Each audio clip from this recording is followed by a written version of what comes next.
Welcome to the Dirck Gulick House, headquarters of the Van Harlingen Historical Society for almost 50 years. The house is a mid-18th century stone dwelling of Dutch construction. The story begins back in 1727 when carpenters Dirck Gulick and Hendrik Vanderbilt, both residents of Somerset County, purchased land in the northwest section of present-day Montgomery. They purchased 740 acres of a 9,000-acre tract from absentee landowners Abraham Wendell and John Stryker. The 740 acres included Great Lots 16 and 17 and smaller woodlots 18 and 20.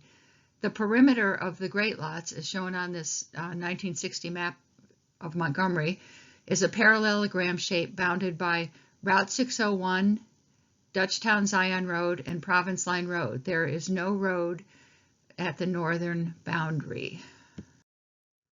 Although Gulick purchased the land in 1727, it was not until 1752 that he built this double-doored stone house. The red arrow points to a date stone. It was originally centered between the two doors. Gulick married Gitty Reed and had 3 children. His firstborn, Hendrik, was in 1730, Giesbert, and then Catherine. They likely helped him build the house since Dirck was 50 years old at the time. The date stone reads G for Gulick, and then the next line reads D for Dirck and G for Gitty. Then this house built in the year 1752. And interestingly enough, that very same year, Gulick bought pew number 6 at the Harlingen Church for £6. Let's look around the house a little bit more before we go inside. This is a view of the east and rear sides of the house. Those 2 windows on the east side are not original. They were installed sometime after 1920. Note the hatch. It's not operational now, but it was the original and only entrance to the basement until the Davises took ownership, at which time an interior entrance was constructed. This is the west side of the Gulick house as viewed from the parking lot. It's the kitchen wing and is not original. Before we delve further into the history of the Gulick house, we should note that there are 2 other colonial meaning pre-revolutionary, houses nearby. The Joachim Gulick house, Joachim was Dirck's brother, is on the left, and the Hendrik Stryker house is on the right. Someday we hope to incorporate these 3 houses along with a few others into a Dutchtown historic district.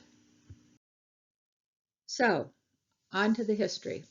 In 1824, the land was surveyed and subdivided into 20 lots for 10 of Hendrik and Charity's children. Dirck, the 11th and oldest son, had already borrowed but never repaid a large sum of money from his father, so he was not allotted any land. Unmarried daughters Anne and Magdalene were deeded the house and 1/3 of an acre in addition to their other allotments. Oldest daughter Anne was the head of household for legal purposes. Regarding daughter Jane, she had married Nathaniel Stout and bore him a son back in around 1815. She was widowed a few years later. Based on census data, it is possible that widow Jane and her son Nathaniel lived at the house with her sisters. We don't know when Jane died. It does appear that Anne may have died between 1844 and 1845, since Nathaniel replaced Anne in the 1845 road return. 2 years later, spinster Magdalena transferred her property to Nathaniel and died.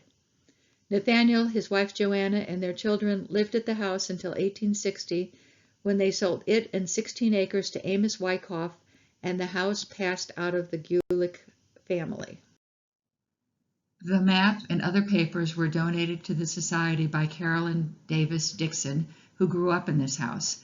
Carolyn is pictured here with Dan Pullen, Harlingen Church pastor Bill DeYoung, and Virginia Skillman on the occasion of her 100th birthday.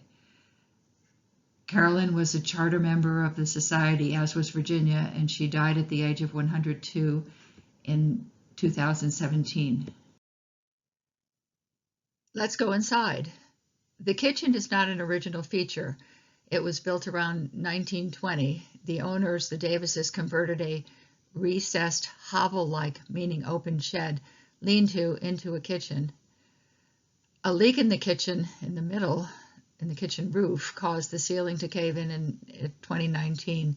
Leaks in the Gulick house seem to be notoriously difficult to fix. The repairs last through several rainstorms and then bam, it leaks again. Fingers crossed on the most recent repairs. This year, the Society got the kitchen roof repaired, had the interior walls repaired and painted, and bought new appliances. And look at it now. This is a schematic of the first floor of the Gulick house as it looked when built in 1752. It's based on a 2002 study by HMR Architects. The house has 8 10 by 6.5 inch beams, and I numbered them for you. They span the depth of the house. There is a set in the basement and another set on the first floor ceiling. The beams are beaded except for the beam number 2. As you can see, the east room, what is now the Historical Society Library, was originally divided into 2 rooms with a corner fireplace in the front room. See the ghosting on the beam where the molding was. Here's a look at the remnants of the fireplace structure in the basement. Sometime between 1830 and 1860, the east and west fireplaces were removed. A partition was added to the west room, and the west wall was removed and replaced by a frame and brick noggin.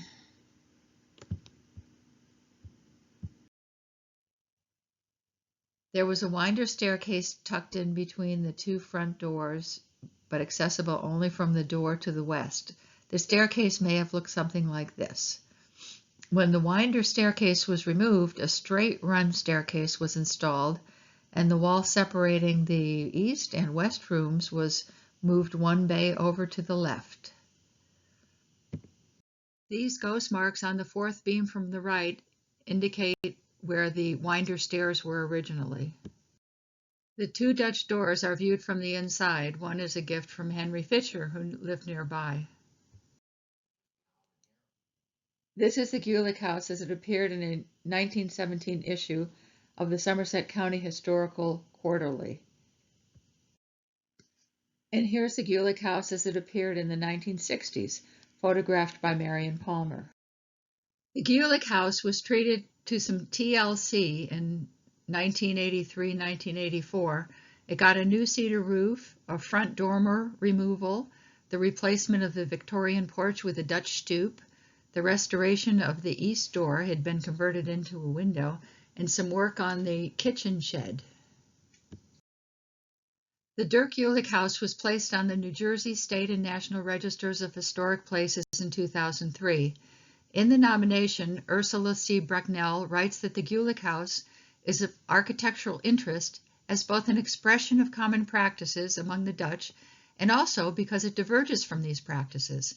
Specifically, why the stone construction, the double entrance, the spiral staircase, the floor plan, and the full basement.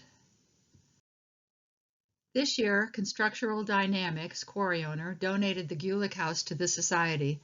The Van Harlingen Historical Society is grateful for this generous gift. Thanks for visiting virtually. Please plan to visit in person once the pandemic is under control.